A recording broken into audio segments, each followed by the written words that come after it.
I'm JJ Ramberg, and this is Local to Global, The Power of Small Business, a podcast series from GZERO's Blue Circle Studio, produced in partnership with Mastercard. When you hear the phrase small business, something personal might come to mind. The corner store where you grabbed a snack after school as a kid, the handyman who's always around to help you in a pinch, or maybe it's your hometown newspaper still putting out print editions every week. These businesses play a role in our everyday lives, but their influence and importance extend far beyond the communities they're in.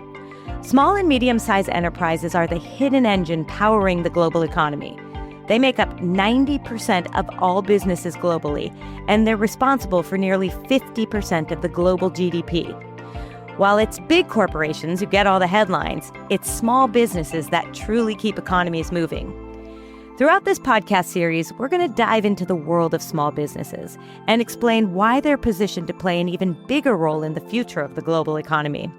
We're also going to talk about the rising middle class around the world, a combined market of about 4 billion people, and what their spending power means for the growth of businesses from Taipei to Toronto and beyond.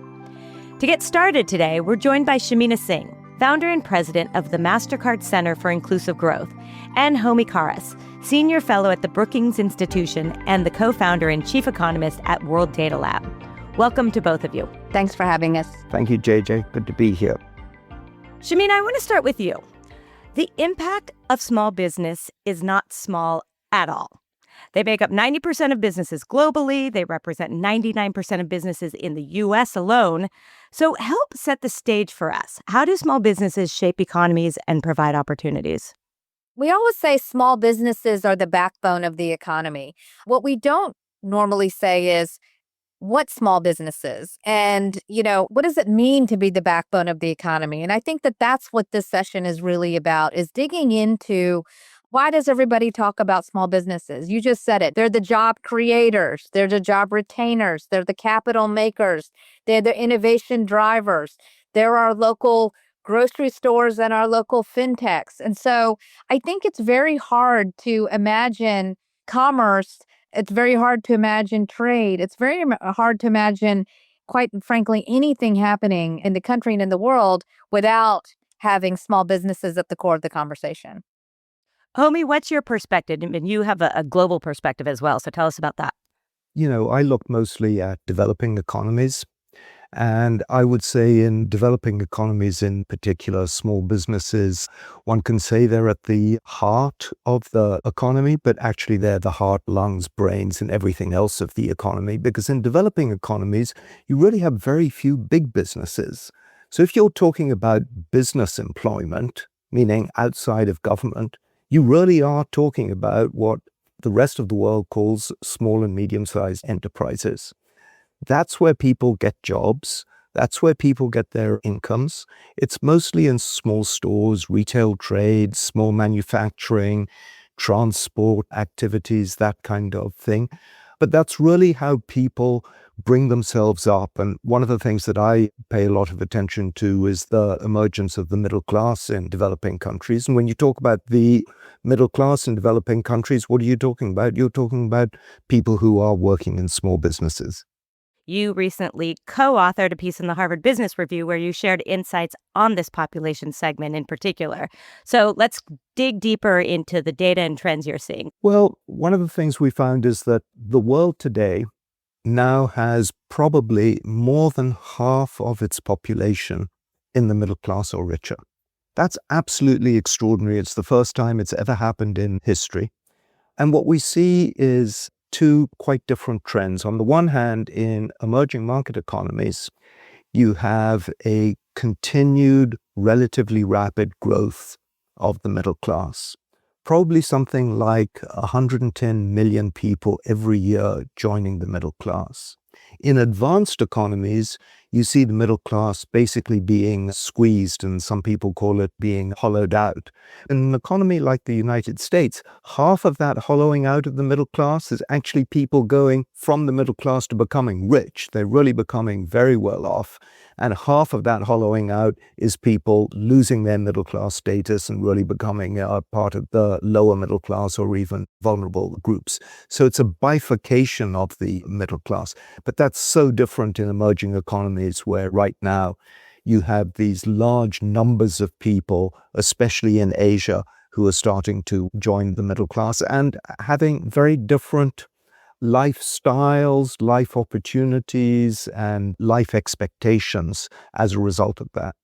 What does that do to small business? I imagine as more people enter the middle class, there's more business formation. Tell me if I'm right or wrong here. But as there's bifurcation in places like the US, then perhaps there's less business formation or smaller small business formation? Well, I think it's the opportunity across the board. So just to put a finer point or give some perspective on what Homi was talking about, there are 4 billion people in the world who qualify as middle class. So he said for the first time, it's the majority. That's 4 billion people. And the other piece that I think is interesting is that, when I think of middle class, because I grew up in Virginia, I think about 2-car garage and a house and a neighbor on a cul-de-sac. I think what Homi's referring to are, people who are going from $4 or $5 a day to $14 or $15 a day. So this is not a middle class that you would think about, I guess, in the conventional sense of the word. These are people who are opening bank accounts with $5 and then, moving right on up to potentially opening a Mastercard, at $20 per day. Mhm. So just to give you the scope and the scale of what we mean by the purchasing power of the middle class, it's a little bit different from what people might expect. Now, what that means for small business is that consumption patterns are going to change because of the burgeoning middle class, both as Homi describes in developed markets, but also in developing markets. And so Mastercard did some research this last year. And just to give a sense of what we're hearing specifically about women, which are making up the majority of small business owners opening businesses, but will also make up a sizable, equitable amount of the new middle class. 78% of women in Eastern Europe, the Middle East, and Africa aspire to start their own business. Big entrepreneurial shift in mindset for women. 89% of female Gen Z would like to start their own business in the future. We have a category of small business owners at the Center for Inclusive Growth that we call strivers. These are small business owners who are maybe too large for a microfinance institution or too large. Maybe they've surpassed using their own personal credit cards for bootstrapping their business, but may not necessarily be large enough to qualify for a bank loan. So these are what we call the missing middle of small business owners. And 55% of women in the region have side hustles to earn more and gain financial independence. 35% of these drivers of women have been targeted by fraudsters, which is another huge issue we should talk about when it comes to small business owners. And then 18% of women, compared with 11% of men, say they don't know how to start a business. And so we have a massive opportunity here, I think, with the consumption patterns changing and the movement of the middle class. We have strivers who are smart, they're ambitious, they're business first, and these are the people who are going to be filling the needs of the new consumption patterns coming right across Africa, Asia, through to Latin America. Increasing business formation was also a theme at Mastercard's 2025 Global Inclusive Growth Summit held in Washington, D.C. this spring. And your colleague, Michelle Meyer, who's the chief economist at the Mastercard Economics Institute, had this to say. Since the pandemic, we've seen pretty extraordinary business formation. There was a low cost of capital, there were fewer barriers of entry, and it was one of the things that made the U.S. economy so dynamic, and the business formation is really being led by e-commerce, by online. The share of new businesses that are being created are overwhelmingly those that have an e-commerce play. Clothing stores, for example, over 50% of new business formation in the U.S. last year was online. And if you look at what that was in 2019, clearly the trend has moved in the direction of more and more e-commerce. The digitalization of the economy has been really important. And it's giving consumers a lot more choices, and it's allowing them to be a lot more nimble. Digital growth, as Michelle talks about, is one piece of this. And this data was about the U.S. in particular. But Shamina, we were addressing this a little bit before, but in particular, how do you see small businesses evolving to meet the needs of this global middle class? our job is to leverage the assets of Mastercard in service of people and planet. And one thing that Mastercard has a lot of is data. And so when we can do anything with data and analytics, it just helps bring more context to the conversation. Michelle does something routinely called the Mastercard Spending Report, where she goes into more detail. On her Mastercard Spending Pulse report from December 2024, it showed that online retail sales grew 6.7% year over year, whereas in-store sales increased only 2.9%. So consumers are increasingly preferring digital-first shopping. The things that are most top of mind, I think, and this is left over from COVID, is obviously curbside pickup, delivery. These are the conveniences and the services that consumers expect more and more from their retail outlets. Cities that are digital first are also seeing enormous benefit. Tampa, as an example, 10.6%, and Phoenix, 10%, are leading small business growth with double-digit growth. They continue to see that value shoppers are using in-person and online shopping, so retailers really need to manage across both as well. The other piece of this, though, is having a digital presence. And this is something we see a lot of also in developing economies, is that unless you have a digital presence, you are inaccessible to the market. We saw this acutely during COVID when many small businesses fell off because they did not have a digital presence.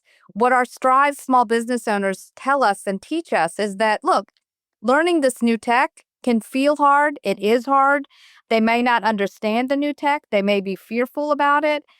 Might be too many options. Like you've got a whole laundry list of things you can do and buy. And, it just gets really overwhelming to figure out in this environment, what is the tech that's right for me? And I think that it's really important to have programs like Strive, like Digital Doors that Mastercard puts out, that helps alleviate the mystery, that helps navigate, uses AI to point you in the right direction, that helps business owners save time and money in their quest for growth. All right. You brought up AI, Shamina, so I'm going to go on that. And I want to ask you, Homi, when you're looking at emerging markets, talk to me about AI and technology and how that's changing the landscape. Well, I think first I'll talk to you about technology because, as Shamina said, this is really all about digital. One of the biggest problems that small businesses have is they don't necessarily have access to finance. Many of them don't even have a bank account. They're operating in a cash-based economy. And so I do think we have to recognize that there are some quite different worlds out here, but there are also some similarities. So one of the things in Michelle's work that just, resonates is that these small businesses, they're new businesses. Small business offers the opportunity for people to get started with something. And what we see throughout the emerging world is that small businesses are being formed in part by people going to cities. I mean, she also talks about how it's in cities that there's this growth because that's where the market is. That's where the new services are. That's where the innovation is happening. These people aren't going to cities because they've got a job offer from somewhere. They're going to cities because they see that as being their chance to really make an improvement in their life. They tend to be very young people. They're young people starting young businesses, and they're all digital businesses. And then you get out into the more experienced side of it where, yes, of course, there are going to be many who are using AI. Sometimes they don't even know they're using AI, but they hook into these so-called digital platforms.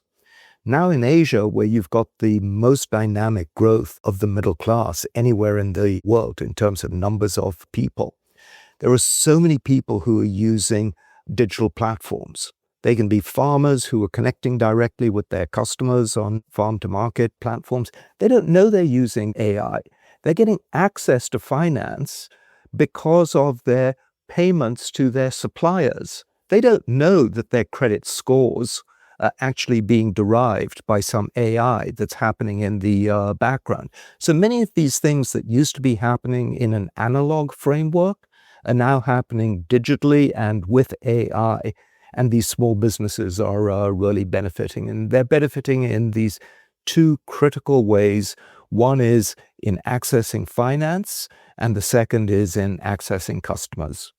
This gets back to Shamina's point, though, that you need to be trained. You need to have access to this technology and feel comfortable with the technology. Absolutely. And digital training is absolutely fundamental, which is why, interestingly, it's the fact that now you have so many young people, the Gen Z generation, who are now driving this change and who thankfully are a little bit more technically savvy and technologically open than some of the older generation like myself. The Kingdom of Bahrain is doing some interesting stuff here. That's a country that's really embracing the technology in its workforce. Here is His Excellency Salman Al Khalifa. He's the Minister of Finance and National Economy at the summit, talking about Temkeen, its semi-autonomous government agency. Temkeen, under the directives of His Highness Sheikh Isa, recently announced that 50,000 Bahrainis will be trained in AI and will get free AI training courses. Again, putting Bahrain at the center of AI adoption. And that's one of the issues that when we look at, a lot of people talk about the risks of AI being X or Y or Z. We've really focused on one of the risks of AI being that it would be very concentrated in its economic empowerment. And it's our job, and Mastercard's Global Inclusive Initiative is very important that we make sure that we work together to make it as diffuse as possible, take as many people as we can on the journey and the adoption of AI across different industries. Shamina, that is amazing to me that this country is making it such a priority. What's happening in the rest of the world so that all small businesses can have this leg up in all this training? Well, I definitely think that what His Excellency shared at our summit was interesting. They are really putting an emphasis on AI and small business. But it's important because they're trying to position themselves for growth in a region of the world that has a lot of competition coming out of it right now. So really hats off to them for going there.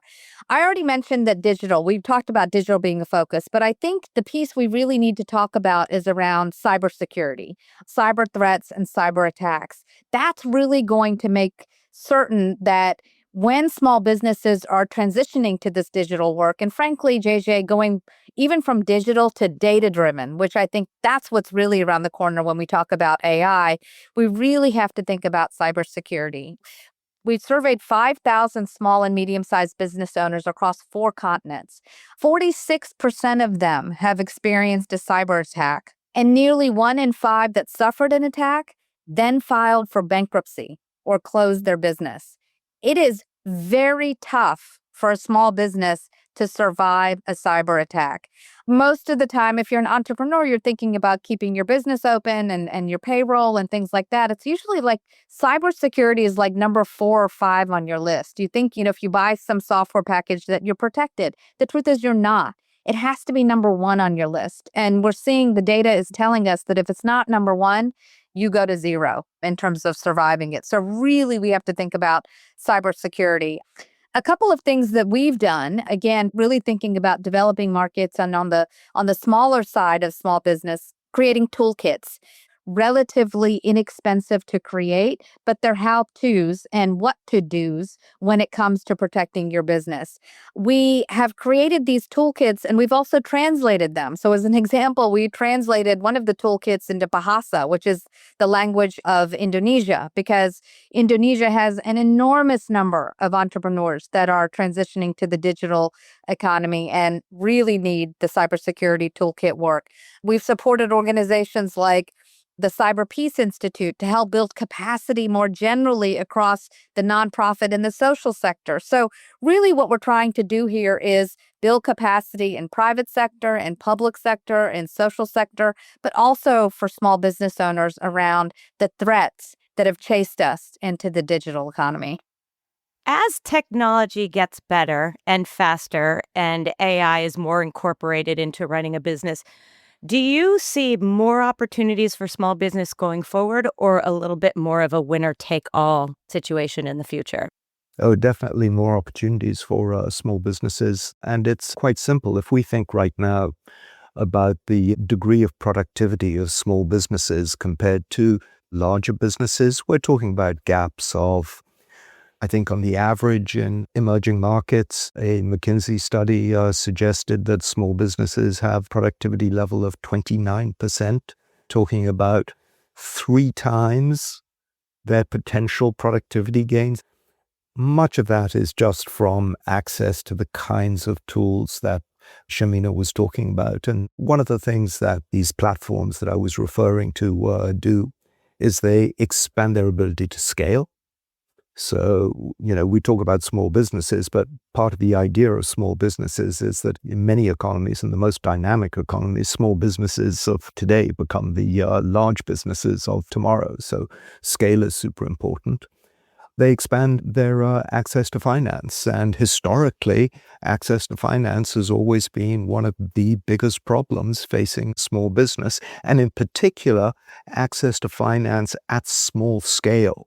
Because the problem with getting finance from the banking system is that the fixed costs of applying for a loan and getting the loan are just too high for the bank to be able to recoup those fixed costs through an interest on a relatively modest size loan. So they just simply say it's not worth doing it.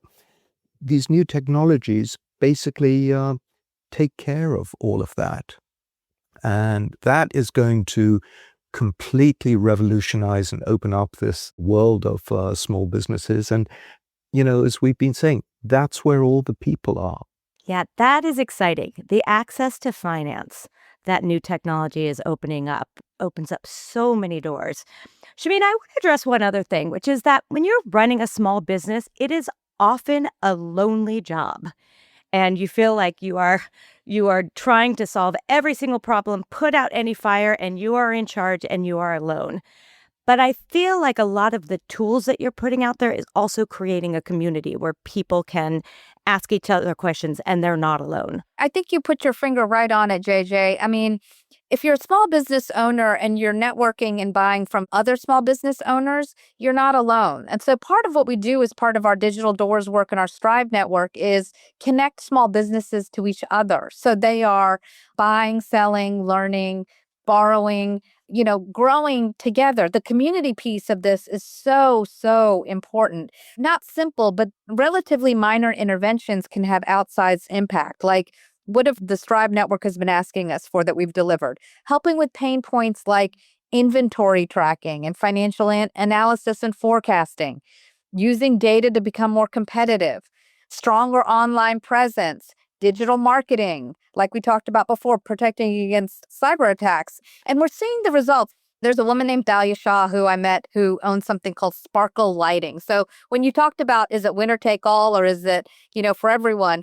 Thalia Shah is working on lighting. These are not people who are going to take the entire business away from anybody else. But she started expanding and got overwhelmed with the plethora of tech that's available to help her grow her business. And so we connected her with something called Digital Boost, which is an online and offline training platform that really works as almost micro mentors to small business owners. They started helping her both using AI, chat, and in-person conversation.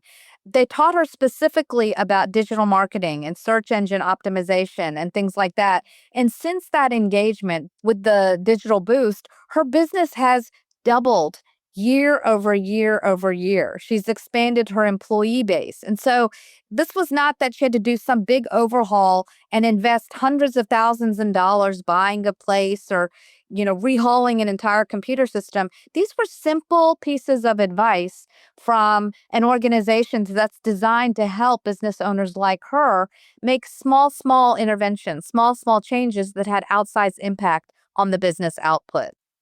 Yeah, it's interesting. You don't need to recreate the wheel. Right. Chances are, if you have a question, somebody knows how to answer it. You just need to get to that person and get the answer from them. All right. I want to close with some closing thoughts from each of you. What is one thing you want everyone who is listening to better understand about the potential for global small business in the next few years? And Homi, I'll start with you. I think the biggest thing I would say is just there is so much potential there. And that potential, it's digital potential.